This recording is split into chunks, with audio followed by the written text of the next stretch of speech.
Mensajes positivos. En la primera lectura de la misa de hoy, tomada del libro del Deuteronomio, capítulo 34, del 1 al 12, vemos el final de una gran vida, la muerte de Moisés. En aquellos días, Moisés subió al valle de Moab, al monte Nebo, a la cima del Pisgah, que mira hacia Jericó. Desde ahí le mostró el Señor todo el país, la región de Galaad hasta Dan, el territorio de Neftalí, de Efraín y de Manasés, y todo el territorio de Judá, hasta el mar Mediterráneo, las tierras del sur, el amplio valle que circunda a Jericó, la ciudad de las palmeras, hasta Zoar, y le dijo: esta es la tierra que les prometí a Abraham, a Isaac y a Jacob, diciéndoles que se la daría a sus descendientes. A ti te la he dejado ver con tus propios ojos, pero tú no entrarás en ella.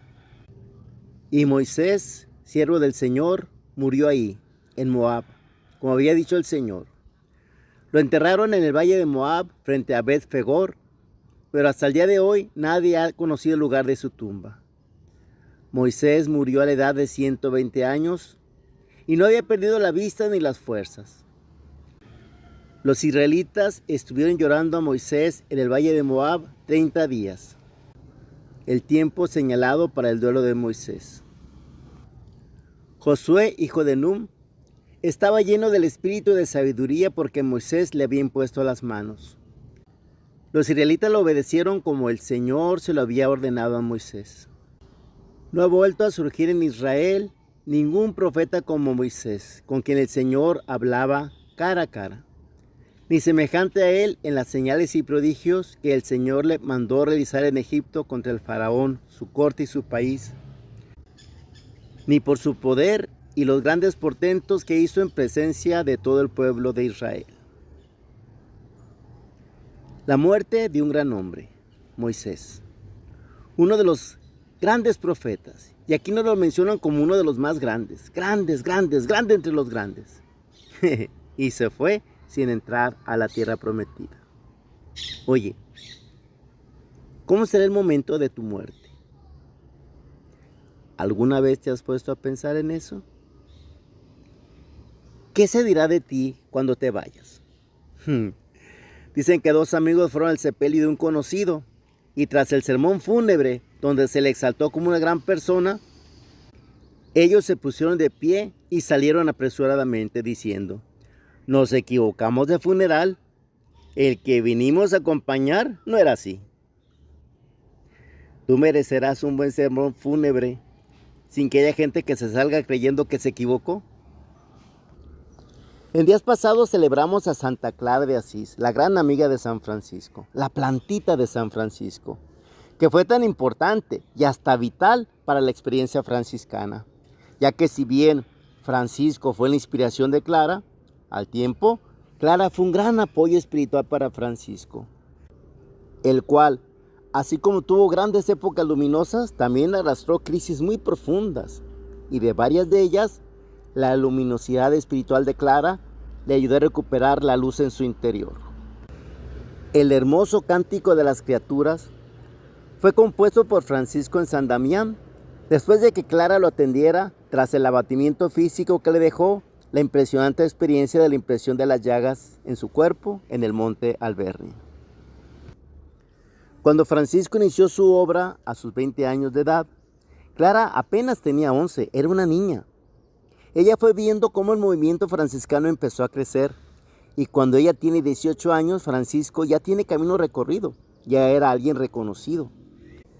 Clara sigue a Francisco con una valentía inusitada. Francisco era un plebeyo, aunque su familia tenía dinero, era un plebeyo. Clara era noble, era rica y era hermosa. Sus parientes tenían planeado para ella un matrimonio por conveniencia para los intereses familiares, como se acostumbraba. Pero Clara logró evitar esa suerte hasta los 18 años, lo cual era muy raro en su época, en que las mujeres pasaban de ser niñas a ser señoras. Por eso se dice de Clara que fue la mujer nueva, abriendo un nuevo modo de ser mujer. Como que fue más fácil para Francisco hacer lo que hizo que para Clara. Simplemente salir de su casa. Francisco salió por la puerta sin mayores contratiempos cuando su madre, Madonna Pica, lo liberó del cuarto donde lo había encerrado su padre Pedro Bernardone. Pero la casa de Clara era una fortaleza medieval con los accesos completamente controlados, y poderse escapar de ese castillo en la noche no fue nada fácil. Clara y una amiga tuvieron que forzar una puerta que era una salida de emergencia, pero que estaba sellada. El esfuerzo que tuvieron que aplicar para poder abrir esa puerta. Luego, cruzar la llanura en la noche y llegar con San Francisco en la Porciúncula fue toda una epopeya. Francisco le cortó el pelo consagrándola a Dios.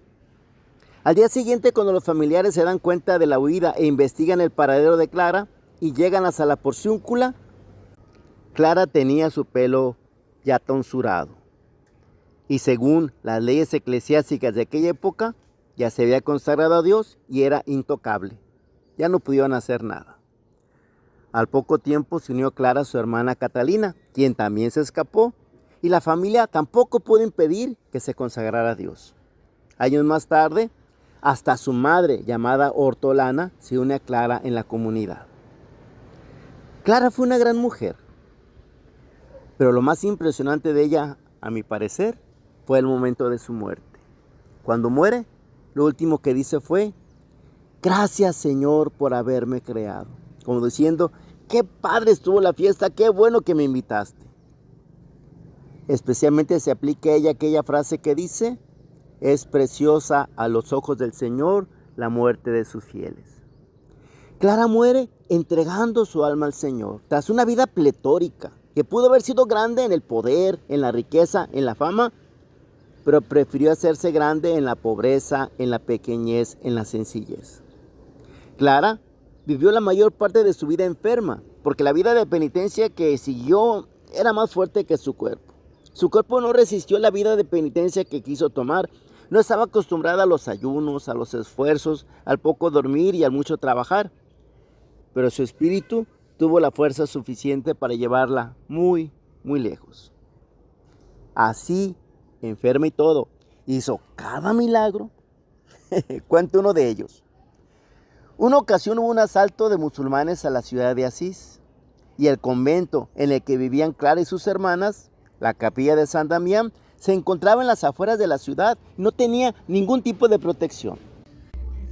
Los musulmanes sabían que en ese convento había mujeres que pertenecían a la nobleza de Asís, por las que podían cobrar una gran cantidad por su rescate. Eran un auténtico botín y confiadamente atacaron el convento. ¿Quién les podía defender? Nadie. ¿Nadie? Cuando entre gritos le dijeron que los musulmanes estaban ya brincando las bardas del convento, Clara, que estaba postrada en cama, pidió que la llevaran a la capilla, y a rastras la llevaron. Se hincó y dicen que en el sagrario escuchó una voz como de un niño que le dijo: yo seré tu defensor. Y entonces Clara tomó la cajita en la que se guardaban las hostias, porque en aquel tiempo no había sagrarios, como tampoco había custodias. En pinturas y esculturas ponen a Clara sosteniendo una gran custodia. Pero lo que Clara levantó fue la cajita que contenía las hostias y se la muestra a los musulmanes. Imagínense, a un grupo de musulmanes, ¿qué les puede decir una monjita enferma sosteniendo una cajita con hostias? Pero no sabemos qué vieron. No se pudo entrevistar a ninguno porque todos salieron huyendo y nunca volvieron. ¿Quién sabe qué permitió Dios que ellos vieran detrás de Clara? La cosa es que ellos salieron huyendo despavoridos. Cuando al rato llegaron tropas de la ciudad para ver qué había quedado de ellas, se encontraron a la comunidad intacta con Clara a la cabeza. Entonces les movieron un templo en el interior de la ciudad, protegidas por la muralla. Era el templo de San Jorge, que hoy es la Basílica de Santa Clara. Abandonaron San Damián, el cual fue recuperado por los frailes. Repito, es fascinante pensar en la muerte de Clara cuando ella dice esas palabras: gracias, Señor, por haberme creado. ¿Y tú? ¿Cómo crees que va a ser tu muerte? Ojalá que nosotros veamos el modo de que podamos vivir bien y al momento de nuestra muerte poder estar tranquilos en paz. Que Dios nos conceda esa gracia de saber vivir de tal manera que podamos morir tranquilamente en la gracia de Dios. Tarea para este día. Escribe tu epitafio. ¿Qué quisieras que se dijera de ti cuando tú hayas muerto? Y ojalá que no te toque eso de aquí yaces y haces bien, tú descansas y yo también. Pero tú, ¿qué piensas que se podría decir de ti? Aquí yace alguien que a pesar de sus miserias le echó ganas o no sé, piénsale tú. Mensajes positivos.